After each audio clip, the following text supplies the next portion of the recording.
¿Qué tal? Muy buenos días. Yo soy Gabriela Frías, saludándoles desde Atlanta, desde mi casa, su casa en estos tiempos de pandemia, para compartir con ustedes. Habrán notado quienes viven en Estados Unidos que hay una tendencia a ir al supermercado y quienes todavía llevan efectivo, pues ya tienen la advertencia de algunos centros de comerciales y tiendas de que no hay cambio, no hay monedas. Los supermercados, las farmacias se están quedando sin estas monedas. Pero esto es parte de una tendencia que llegó con el COVID-19 y no es la única en lo que toca a los sistemas de pagos. No solamente estamos hablando del plástico, sino ahora también de evitar el contacto lo máximo posible. Así que en ese contexto es que decidimos invitar y le agradecemos muchísimo y saludamos hasta Miami a Eduardo Coello. Él es el presidente regional para América Latina y el Caribe de Visa. Eduardo, qué bueno que nos acompañas. Esa es la novedad. Tú estás en Miami, seguramente si has ido al supermercado lo has notado. No hay monedas, no hay cambio, no hay efectivo. Gaby, mucho gusto en volver a compartir contigo este espacio y con tus múltiples audiencias. Así es, esta pandemia del COVID ha venido a acelerar algunas de las migraciones en comportamiento de los consumidores y sobre todo ahora lo que busca el consumidor es tener el menos contacto posible con cualquier cosa. Y bueno, para nosotros también ver que incluso los canales de venta de transacciones cara a cara tienen ahora también este desafío en donde no hay monedas, precisamente por el hecho de eliminar más algún tema de contacto con algo físico. Conocemos también de algunos mercados en donde incluso los gobiernos han tenido que reemplazar un lote importante del papel moneda para disminuir el número de puntos donde probablemente ya el virus estaba establecido. Entonces, el consumidor ahora buscando una experiencia sin contacto ha venido acelerando su cambio de comportamiento con respecto a los pagos electrónicos. Y en Estados Unidos el 21 de enero vimos los primeros casos, pero desde antes, cuando hablábamos de Wuhan en China, ya estábamos hablando del dinero y la posibilidad de ese movimiento de billetes y monedas como otro mecanismo de transmisión. Dime una cosa, ¿lo estás viendo ocurrir también en América Latina? ¿Cuánto lo que ves acá se parece o no? Mira, definitivamente el consumidor, independientemente también de las restricciones que tengan dependiendo del país, está favoreciendo mucho el poder comprar a distancia, vía ya sea la compra en e-commerce, en donde vemos una alta migración de las transacciones que antes se hacían persona a persona, a plataformas de comercio electrónico, en donde inclusive muchas personas ahora, sintiendo un poquito más de seguridad en la plataforma de dinero electrónico, están ingresando sus credenciales de pago, ya sea en la página de internet o en el aplicativo en el cual tú puedes tener entrega a domicilio.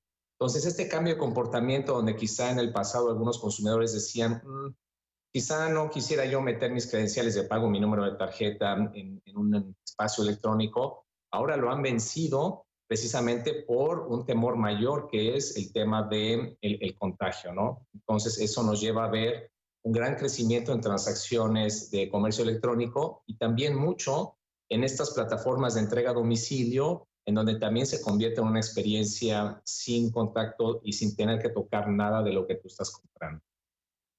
Y tú te acuerdas, Eduardo, por cuántos años hablábamos de esa resistencia del consumidor a presentar los datos ahí en estas plataformas y ahora no hay opción en cierto sentido para quienes no quieren salir y tener el contacto. ¿Cómo ayudó el COVID en ese sentido, no? Y por otra parte, pues la seguridad. ¿Cuánto en este momento, qué están haciendo, cómo están reforzando dentro de las preocupaciones de los consumidores el tema de la ciberseguridad?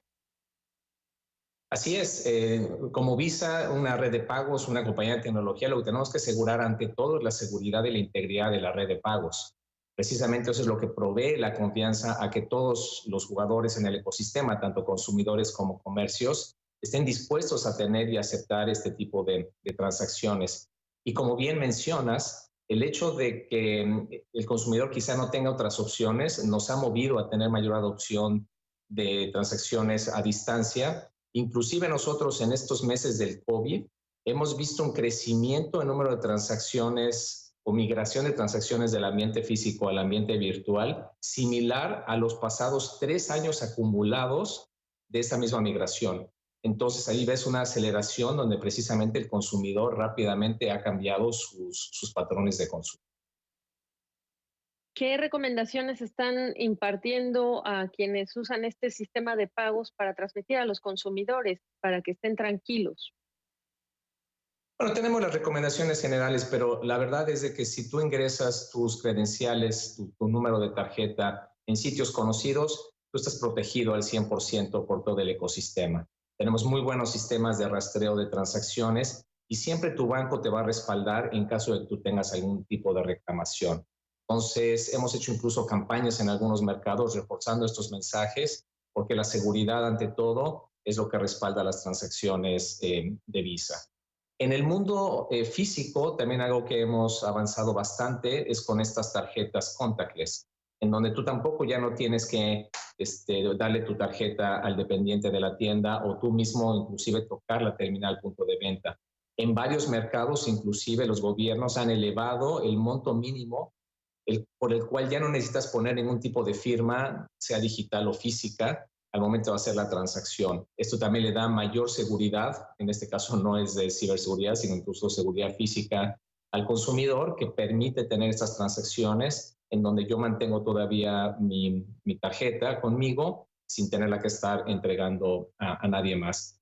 El número el número de transacciones de persona a persona con las restricciones de movimiento en algunas ciudades ha disminuido, pero vemos que las transacciones contactless en específico inclusive van creciendo. Entonces, el esfuerzo que se ha hecho en Latinoamérica de que cada día más tarjetavientes tengan esta facilidad en su propio plástico, ahora lo vemos recompensado con la preferencia del consumidor a mejor hacer sus transacciones vía una transacción que puede ser con la tarjeta o a través también de muchas de las billeteras digitales que ya con una transacción NFC pueden concluir en el punto de venta. ¿Cuándo empezaron con lo que es el contactless sin contacto en la región? ¿Y tienes países en específico que nos puedas hablar de ese mosaico que representan los consumidores en nuestra región? Sí, nosotros tenemos ya aproximadamente 4 o 5 años con esta iniciativa. Es un ecosistema, entonces tienes que tener las tarjetas y tienes que tener las terminales, entonces poco a poco hemos crecido hacia allá. Creo que el mercado que más representa la adopción en Latinoamérica es el mercado chileno, en donde ya el día de hoy más de la mitad de las transacciones cara a cara se hace con una tarjeta contactless o con una billetera contactless, billetera electrónica. Tenemos otros mercados, como incluso el mercado en Costa Rica, donde el gobierno mismo determinó por ley que todas las terminales y tarjetas tenían que tener la capacidad contactless, porque luego de ahí derivan en otros casos de uso, como por ejemplo transporte público, en donde se agrega mucha eficiencia también y control en el momento de que las personas van ingresando por los torniquetes al transporte público o en las mismas unidades. La semana pasada tuvimos el lanzamiento también en República Dominicana del sistema de transporte masivo, ya lo hemos hecho en otros mercados y tenemos muchos más en el corto plazo en la región, en donde contactless no solo es una parte segura de la transacción, sino también acelera la transacción en sí misma, dándole eficiencia en este caso, sistema de transporte masivo.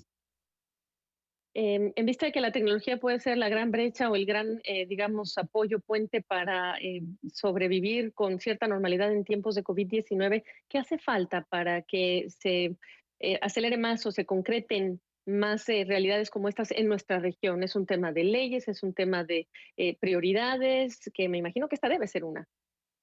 Sí, definitivamente. Y déjame responderte con el ejemplo específico de las pequeñas y medianas empresas que también han sido muy afectadas por esta pandemia, en donde obviamente si tú no tenías presencia en el mundo digital, al no tener tráfico físico, tus ventas se han mermado. Entonces, para nosotros en Visa es una prioridad el hacer todos los esfuerzos para recuperar lo más pronto posible la capacidad de estos comercios a reinsertarse en una nueva realidad que es la de tener la capacidad de vender a distancia. Entonces, a través de las diferentes empresas que distribuyen la capacidad de aceptar pagos electrónicos, hemos hecho esfuerzos en muchísimos de los países, en la gran mayoría de los países de la región, para que pequeños comercios, inclusive sin tener una página de internet donde puedes tener todo tu inventario, puedas empezar a aceptar pagos. desde soluciones tan sencillas donde a través de un mensaje de WhatsApp tú puedes recibir el pago de la persona, hasta donde también a través de un teléfono se puede convertir en un lector de una tarjeta u otro teléfono, y entonces un pequeño comercio se puede enrolar en cuestión de minutos para poder empezar a aceptar pagos electrónicos. Visa se comprometió a nivel mundial a apoyar a más de 50 millones de pequeños comercios, y también la Fundación Visa dispuso 200 millones de dólares a invertirse en los siguientes 5 años para precisamente a través de organizaciones no gubernamentales poder llevar estos apoyos para que la comunidad de pequeños empresarios pueda reinsertarse en esta nueva realidad. Si nosotros vemos en la región la capacidad que hemos tenido de distribuir tarjetas o credenciales en la población, vemos que todavía nos falta la contraparte de dónde podemos utilizar las tarjetas. Entonces, el gran desafío que nosotros tenemos en Latinoamérica y también en otras partes del mundo es cómo aceleramos precisamente esta parte de la adopción en aceptación, ya sea física o digital, para que entonces las personas que ya tienen hoy una capacidad de pago accesando a su cuenta de depósito o una línea de crédito que el banco les ha otorgado, puedan cerrar ese puente y poder entonces incrementar sus ventas y no quedarse fuera de la tendencia que tenemos hoy en múltiples mercados. Pero para ser específicos, ¿qué dirías tú? Ya el COVID ayudó, aceleró, que hablabas de un gran desafío, pero es un asunto más de colaboración, de voluntad de las autoridades, de que sean las autoridades quienes lo anuncian, digamos que para mejorar todavía más esto que es un desafío tecnológico importante para la gente. Fíjate que sí, es un desafío multidimensional en donde, dependiendo también la regulación, puede ser que sea mucho más fácil para un comercio inclusive tener una cuenta bancaria donde se le van a depositar los ingresos hechos por esa venta. Hay temas también donde en ocasiones, como te comentaba también en contactless, ¿no? Que el monto mínimo para no pedir una autenticación sea más alto, porque si no, de alguna forma no estás alcanzando una mayoría de las transacciones que se pueden dar. Afortunadamente ahora el hecho de que todo el mundo tiene ya un acceso a un dispositivo de tecnología que se puede conectar, nos ha ayudado a acelerar esta parte. Yo te diría que también otro desafío que tenemos en varios mercados es que en ocasiones el pequeño comercio no tiene toda la certidumbre de cuál va a ser el esquema impositivo bajo el cual va a estar regulado. Entonces, el temor a no hacer bien mi declaración de impuestos, a pagar bien mis impuestos, también es una barrera que tenemos que considerar. En algunos mercados no hay una estructura fiscal de monotributista sencilla, donde el pequeño comercio no se siente en esa incertidumbre de que no va a estar pagando bien sus impuestos. Entonces, también nosotros tenemos continuas conversaciones con las autoridades hacendarias de impuestos en todos los mercados para ver de qué forma podemos simplificar esa estructura para que el pequeño comercio que sí quiere formalizarse, que sí quiere aceptar pagos electrónicos, lo pueda hacer de manera muy sencilla. ¿Cómo identifican ustedes las oportunidades en el COVID-19? Tú sabes que quedaron al desnudo, al descubierto, pues muchas de las debilidades de la región, desde la informalidad, entre otros factores o elementos o problemas. Em, ¿Qué tipo de oportunidades está viendo Visa en colaborar, contribuir, por ejemplo, a los temas de bancarización? Como también sabrás, pues muchos de los gobiernos se vieron limitados en cuánto pueden llegar las ayudas que están ofreciendo a la gente para mantenerlas, digamos que en un nivel de sobrevivencia mientras pasa la pandemia. ¿Cómo describes esa oportunidad que existe para esa mayor bancarización, en particular en la región? Mira, el COVID nos ha venido precisamente a acercar mucho más con muchos gobiernos para poder distribuir de forma electrónica los fondos que ellos quieren hacer llegar a las personas, pero sobre todo con una preocupación importante es que los fondos se utilicen para lo que realmente están destinados. Entonces, en varios países de la región hemos acelerado la implementación de programas de distribución de ayuda a la población, en donde también se puede distribuir mejor hacia dónde va ese dinero, quién es el que lo está recibiendo y dónde lo va a poder utilizar. Entonces, en los últimos 2 meses hemos implementado programas adicionales a los que ya teníamos. La distribución de apoyos gubernamentales a través de pagos electrónicos no es tan nuevo y en muchos países se ha dado, pero realmente el punto había sido este que tú claramente mencionas, y es la persona que no estaba bancarizada, pero que sí tienes un registro de él en la población. Entonces, tenemos un muy buen ejemplo en República Dominicana, en donde el número del carnet de identidad nacional se convirtió en parte de los 16 dígitos del número de credencial Visa para poder entonces recibir el pago. Entonces, la persona no tenía que estar bancarizada para poderlo recibir, sino solo tenía que estar registrada en un padrón nacional para poder entonces tener acceso a estos fondos. Entonces, creemos que este COVID también nos va a ayudar a llegar con servicios mucho más eficientes a poblaciones que hasta ahora no habían estado bancarizadas. Otra de las oportunidades que hemos detectado es muchas de las personas en la región también están muy cercanas a lo que son las cooperativas o las uniones de crédito, quienes tradicionalmente no han tenido una presencia amplia en los pagos electrónicos. Pero dado que ahí tenemos millones de personas también en la región, estamos haciendo esfuerzos también muy importantes para que ellos tengan las condiciones, sobre todo unidos en las agrupaciones que tienen, para poder desarrollar la propia infraestructura que se requiere para darle acceso electrónico a los fondos y a los ahorros que tienen estas personas en muchos mercados.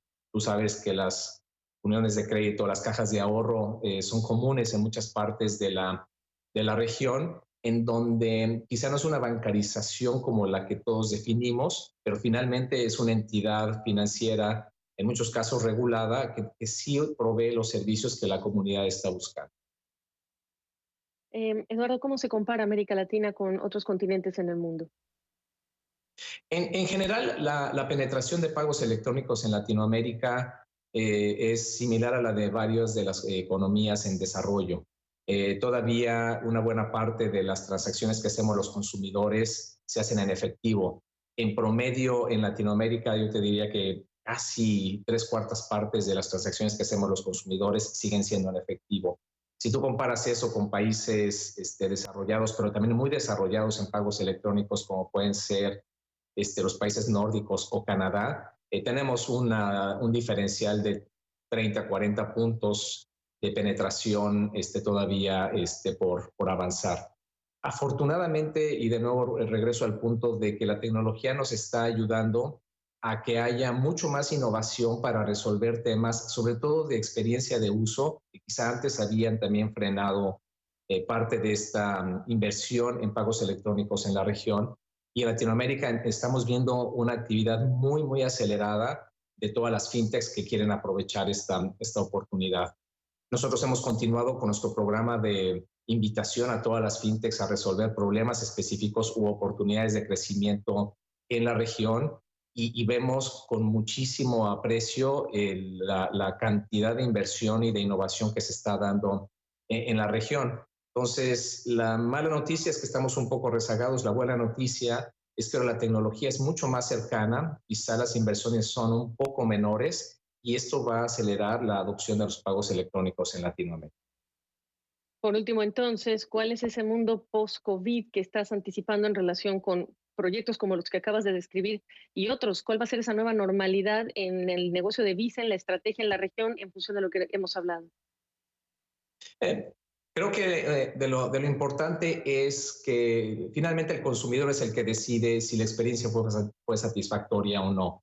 Entonces, queremos mantener niveles altos de transacciones digitales, de transacciones no presenciales, porque esto nos ayuda a estar en un entorno donde el efectivo no es tan relevante.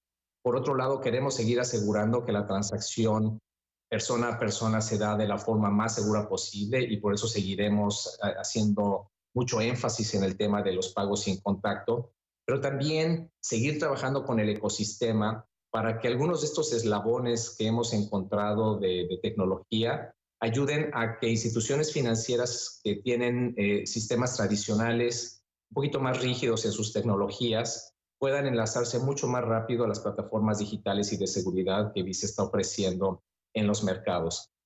Si tu institución financiera te puede ofrecer una mejor experiencia de uso, si el comercio está mucho más abierto a aceptar pagos electrónicos, entonces vamos a ver una mayor adopción en el corto plazo. Para nosotros ha sido una experiencia que nos ha obligado a transformarnos rápidamente también en muchas de las reglas que tenemos en el ecosistema, porque esta es la forma que tenemos que seguir también apoyando y adaptándonos a esta nueva realidad. Claro que sí, y mira lo que hicieron, 3 moneditas acá, hablando de lo que está sucediendo en los supermercados sin cambio, y para hablar de este tema que está ocurriendo y de manera fascinante. Eduardo Coello, te agradezco muchísimo la oportunidad de tu perspectiva. Muchas gracias a ti, Gaby. Un saludo a toda tu audiencia.